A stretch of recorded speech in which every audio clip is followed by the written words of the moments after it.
Leo, mag-ingat ngayong araw na ito na may hatid sa iyong hindi magandang balita. Ingat ka sa pagmamahal mo, Iha.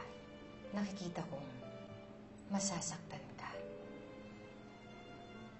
Iiyak, aasa.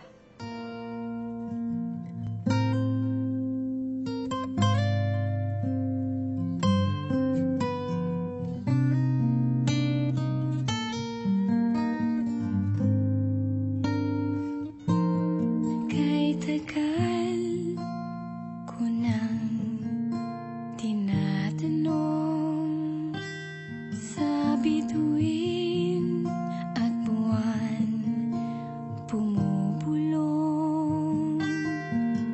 Ito nga ba ang sinasabing pagmamahal na hinihintay ng kay tagal?